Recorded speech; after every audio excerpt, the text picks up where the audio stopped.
I want to thank everybody for being here this morning. For me, it's very exciting, and I think it's a great day for vocational and technical education. As we try and move our economy forward, we need to start rethinking how we educate our workforce. And firsthand, I know that there's other ways, and the technical fields are very important. So we have to get away from that narrative of the single path to success, because there is other sources as vocational and technical education, which you can make a great job. And I know with these package of bills, there's 8 bills we're putting forward today, that it has New Jersey being part of giving that American dream. And that American dream says to somebody like a little boy from a communist Cuba that can come to this state of New Jersey and with hard work and determination can become Speaker of the House. So the sky's the limit. So this is something that I think is very important. To me, I actually went to school. I became a plumber. Then with county colleges, I got certifications in fire technologies and building technologies. I was able to open up a business and then became a code enforcement official. And I charted my own path. And we want to tell these students that they can chart their own path. If they want to be a lawyer, like the chairman of education, or a plumber, or even the Speaker of the General Assembly, they can choose what they can be, and it'll be available to them. I'm going to give you a little bit of excerpt of what some of these bills do. Require New Jersey report cards to include indicators of student career readiness.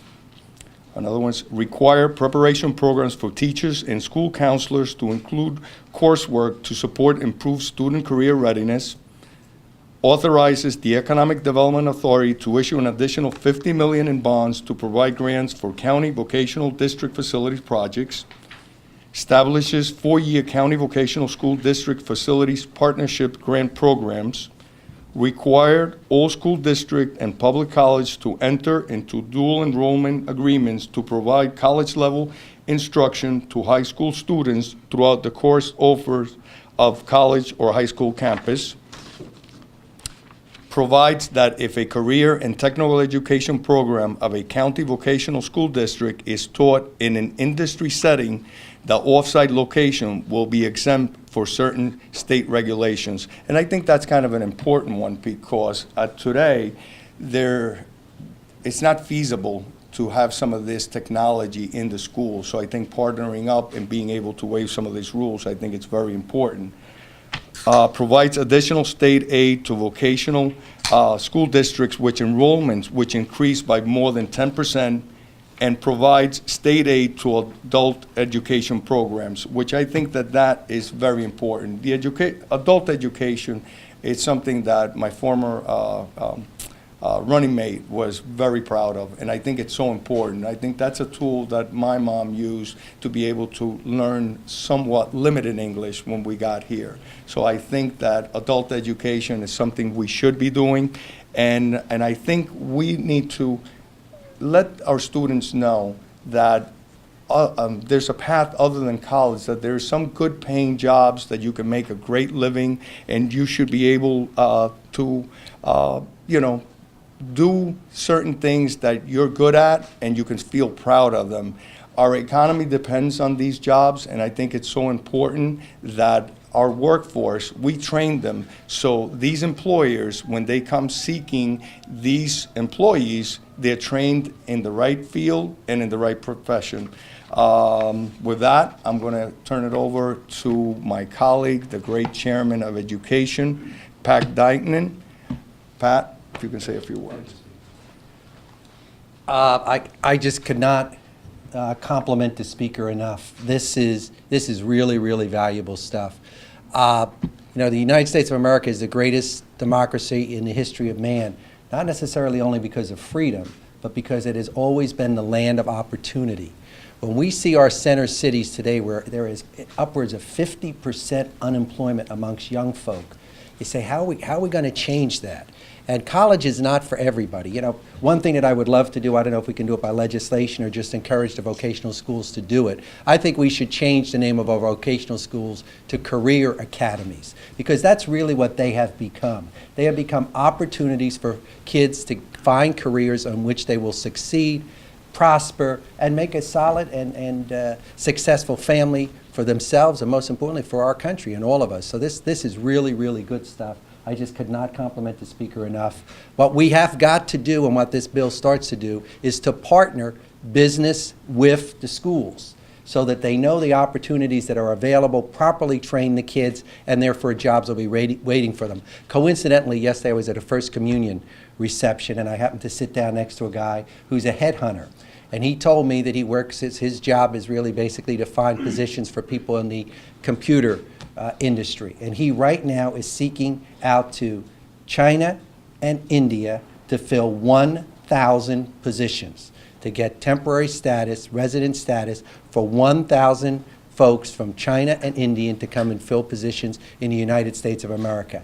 That is just really unacceptable. So again, that's what our vocational schools, what I would love to call them career academies, should do. And again, thank you, Speaker. And I really want to thank business and industry. It started with Phil Kirschner. Melanie is carrying it on. We really now have the linkage where industry is involved in making this a successful program. And it's my honor to introduce the President of New Jersey Business and Industry, Melanie Willoughby. Melanie? I almost pulled a John Travolta there. Hello, Mr. Chairman. How are you? Thank you, Mr. Chairman, and thank you so much, Mr. Speaker. We would not be here if it were not for your leadership, because during your swearing in, you made it as part of your agenda to bring to fruition the growth of career and technical education in New Jersey. And for that, we are very, very thankful, because of the fact that we recognize that it's extremely important for our state and for our 21,000 business members about the fact that there is a skills gap. And that skills gap occurs because of the fact that so many young people are not leaving their high schools and their colleges with the kind of skills that they need and to be ready to work. But we have gems in New Jersey. We have 21 county vocational education and career academies that are actually doing this job of training our young people in high school and preparing them for the world of work. Right there in high school, with potential of dual education, with colleges, and being able to move on. And so when we came to the Speaker and said that we would very much like him to be a partner with us in the coalition that was formed with the County Votech Council, and also with the Speaker and the Senate President, and he came right to the table. And we really want to thank him and the Chairman, and we look forward to moving this package through, because of the fact that it's very important for expanding capacity of vocational education in New Jersey, for helping to form additional partnerships between business and education in order to make this happen, because the businesses recognize we're willing to step up to the table to provide the work-based learning that we know is so important for our young people to be able to get that start in business. And so we have over 150 members of our coalition so far, and it's growing every single solitary day. And so we want to have our young people have that opportunity to translate the work that they have in their Voc-Tech high schools into great careers. And that is possible every day. And with this legislation, it's going to be even more possible. So thank you again, Mr. Speaker and Mr. Chairman, for making this possible. And now I'd like to introduce one of our partners, Judy Savage, who's the Executive Director of the New Jersey Council of County Vocational and Technical Schools. And she is just doing a great job in working with all of the superintendents of the vocational and technical schools to make this possible. Thank you very much, Melanie, and thank you, Speaker Prieto, Chairman Diegnan, for your leadership in recognizing career and technical education as both an economic and an educational priority for New Jersey. The bill package that you're introducing today will strengthen the workforce pipeline that employers require while expanding opportunities for young people to succeed in a highly competitive economy. Today's career and technical education programs prepare students for college and for careers. In addition to a full academic program, County vocational technical schools offer industry credentials, work-based learning, college credits, and a career focus that gives students a head start on their future success. The programs are in very high demand throughout the state because students thrive when they have a chance to apply academic learning to their own career goals and interests. When you enable people to build, to repair, to create, and to collaborate in a career-focused environment, that is real-world preparation for the world of work. So exposing high school students to employers, to internships, on-the-job experiences opens the door to a wide range of career options, including many that could be launched with an industry credential or a 2-year degree.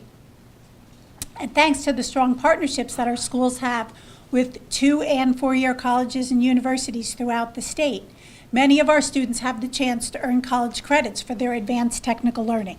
It puts them on the pathway to advanced degrees in technical fields like STEM and healthcare, while reducing college costs at the same time. So many of the bills the Speaker and the Chairman are announcing today will help to expand the current capacity of New Jersey's county vocational technical schools. On a statewide average, our schools received about 2.5 applications for every available space last year. There were more than 16,000 students who were interested in going to a county vocational school who couldn't be accommodated. So we truly applaud the Speaker and the Chairman for proposing a variety of mechanisms that will help address this need. This legislation will increase New Jersey's focus on preparing students for careers as well as for college. And the bills will open the doors of opportunity to more young people who want to be prepared for the jobs of tomorrow. They'll keep the economy growing by expanding the pool of well-prepared future workforces workers that our employers so desperately need. So thank you, Speaker and Chairman Diegnan, for your leadership and your really deep commitment to career and technical education. We look forward to working with you, to all the employers involved in the Employer Coalition, and I want to single out Fran Pfeffer from NJBIA and Jim Malman from NetCetera, both founding members of the coalition who are here today, and of course Melanie, our partner at NJBIA, for all of your support and hard work. Thank you. With that, I think this is a great package of legislation that will be moving forward.